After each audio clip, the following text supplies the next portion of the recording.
আলাইহিস সালামকে আল্লাহ তাআলা আদেশ করেছেন তাহহিরা বাইতিয়া লিত-তাইফিনা ওয়াল আকিফিনা ওয়ার রুকআই সুজুদ। হে ইব্রাহিম ইসমাঈল বাপ বেটা দুইজন মিলে মসজিদ ঝাড়ু দাও। কি ঝাড়ু দাও? মসজিদেরি ঝাড়ু বড়দার ও কামারে হাত শোনো আমার মুনাজাত। পড়েন, শোনো শোনো ইয়া ইলাহি আমার মুনাজাত, শোনো আমার মুনাজাত। পড়েন আমিন। মসজিদ ঝাড়ু দেওয়া মসজিদ আমাদের অন্তর্ভুক্ত। আপনারা কেউ কোনোদিন মসজিদ ঝাড়ু দিয়েছেন নাকি? কে কে দিয়েছেন দেখি? সবাই সবাই মসজিদের খাদেম? মাশাআল্লাহ। আমিও দিছি মসজিদ ঝাড়ু, অনেক দিছি। মাশাআল্লাহ, আল্লাহ তুমি কবুল করো। যাদের হৃদয়ে বড় জ্বালা, ফ্যামিলিতে সুখ নাই, শান্তি নাই, তারা হৃদয়ে প্রশান্তি আনতে চাইলে এতিমখানায় যাবেন, এতিমের মাথায় হাত বুলিয়ে দিবেন, এতিমের মুখে খাবার তুলে দিবেন। আপনার হৃদয়টারে নরম করে দিবে কে? আল্লাহর ঘর মসজিদে যাবেন, নিজ হাতে মসজিদটারে একটু পরিষ্কার করে দিবেন, আপনার জীবনটারে উজালা করে দিবে কে? তাহলে এগুলো করার মাধ্যমে আমরা মসজিদের আবাদ করতে চাই। আমরা মসজিদের আবাদকারী হতে চাই কি চাই না? আল্লাহর ঘর মসজিদ আবাদ করার মতো শ্রেষ্ঠ কাজ পৃথিবীতে হতে পারে না। এই মসজিদের কিছু আদব আছে, আল্লাহ রাসূল সাল্লাল্লাহু আলাইহি ওয়াসাল্লাম বলেছেন এই আদবগুলো মেনটেন করে যেন আল্লাহর ঘর মসজিদের সাথে আমরা ব্যবহার করি। মসজিদের 1 নম্বর আদব হচ্ছে মসজিদে ওযুর সাথে প্রবেশ করা। কিসের সাথে? ওযু করে পরিচ্ছন্ন হয়ে মসজিদে প্রবেশ করা। এজন্য অপবিত্র অবস্থায় গোসল ফরজ, এরকম অবস্থায় মসজিদে ঢোকা যাবে? কথা বলেন, ঢোকা যায়?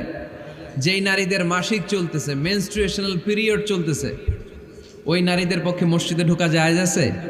নাই। তাহলে এটা হলো 1 নম্বর আদব। মসজিদে ঢোকার সময় কি করে ঢুকবো? ওযু করে। আওয়াজ করে বলেন, কি করে ঢুকবো? ওযু করে। 2 নম্বর আদব হচ্ছে মসজিদে যাওয়ার সময় সবচেয়ে ভালো জামাটা পরে যাব, সবচেয়ে ভালো পাঞ্জাবিটা পরে যাব। জান তো আপনারা? না সবচেয়ে সিরাটা পরে যান? হ্যাঁ, অনেকের নামাজের জন্য একটা পুরান জামা আছে, সিরা পাড়া, এদিকে হাত উঠাইলে দিতে দেখা যায়, আছে না নাই? সবচেয়ে সিরা পাড়াটা রাখে নামাজের জন্য, কপাল পোড়া। আর সুন্নাতে খাতনার অনুষ্ঠানে গেলে মাশাআল্লাহ লেহেঙ্গা গায়ে দেওয়া যায়, আছে না নাই? না, আপনি ইবাদতের জন্য সবচেয়ে সুন্দর জামাটা রাখবেন। এজন্য রাব্বুল আলামিন বলেন, ইয়া বানি আদম খুযু যিনাতাকুম ইনদা কুল্লি মসজিদ। ও বনি আদম, তুমি যখন আল্লাহর ঘর মসজিদে ঢুকবা, ও বনি আদম তুমি যখন নামাজের মুসল্লায় দাঁড়াবা, তোমার সবচাইতে দামি, সবচাইতে সুন্দর জামাটা গায়ে দিয়ে তুমি নামাজে দাঁড়াও। ঠিক কি না? তাহলে এখন মসজিদে যাওয়ার সময় কি গায়ে দিয়ে যাবেন বলেন? খিতা করবাইন? হ্যাঁ, মাশাআল্লাহ। হ্যাঁ, সবচেয়ে ভালো কাপড়টা আয়রন করে পারফিউম মেখে তারপরে আমরা যাব। রাজি আছেন তো? 3 নম্বর আদব হচ্ছে মসজিদে ঢোকার সময় বাম পা দিয়ে ঢুকতে হয়।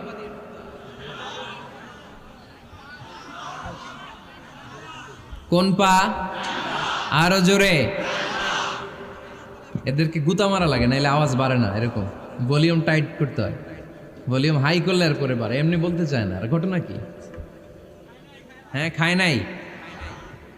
বদরের যুদ্ধ হয়েছিল রমাদানে, কোনো সাহাবী খায় নাই, না খাইয়া একেবারে সাইজ করে দিছে কাফেরদেরকে। আমরা না খেলেও আমাদের হৃদয়ে ইমানি শক্তি আছে না নেই? এই তো বোঝা যাচ্ছে ইমানি শক্তি আছে। এতক্ষণ আছিল কই? তো মসজিদে ঢোকার সময় কোন পা দিয়ে? এগুলো মনে থাকে আমাদের? ভুলা যাই আমরা, খেয়াল থাকে না তো এগুলা। এত কিছু মনের মধ্যে রাখলে এগুলো মনে থাকবে কেমনে? মসজিদে ঢোকার সময় কোন পা? আরো জোরে। বেরোয়ার সময় কোন পা? মনে থাকবে?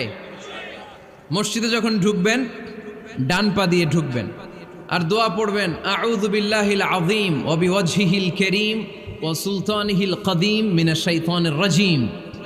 বিষ্ণু সাল্লাল্লাহু আলাইহি ওয়াসাল্লাম বললেন, যে ব্যক্তি মসজিদে ঢোকার সময় এই দোয়াটা পড়বে, শয়তান আফসোস শুরু করে, সে বলে, হায় হায়, আজকের দিনের জন্য, সারা দিনের জন্য তো তুই আমার ওয়াসওয়াসা থেকে বেঁচে গেলি, আজকের সারা দিনের জন্য তোরে আমি হারালাম, আজকের সারাটা দিন আল্লাহর পক্ষ থেকে প্রোটেকশন নিয়ে তুই বেঁচে গেলি, আজকের জন্য যা, কালকে তোরে আমি ধরবো। এজন্য এই দোয়াটা পড়ার দরকার আছে না? আউযু বিল্লাহিল আযীম ওয়া বিওয়াজহিল কারীম ওয়া সুলতানিহিল কাদীম মিনাশ শাইতানির রাজীম। 4টা বাক্যের দোয়া মুখস্থ করতে কষ্ট হলে যে ইউটিউবে চলে যাবে আজকেই, ওখান থেকে শুনে আপনারা মুখস্থ করে নেবেন, এই দোয়াটা পড়বেন। তাহলে ওই দিনের জন্য শয়তানের ওয়াসওয়াসা, টেম্পটেশন, প্রভোকেশন থেকে আপনি আল্লাহ তাআলার প্রোটেকশনে চলে গেলেন। সুবহানাল্লাহ পড়েন। তারপর আল্লাহর হাবিব বললেন, ঢোকার আগে আমারে সালাম দাও। পড়বেন, আসসালামু আলাইকা আইয়ুহান নাবিয়্যু ওয়া রাহমাতুল্লাহি ওয়া বারাকাত।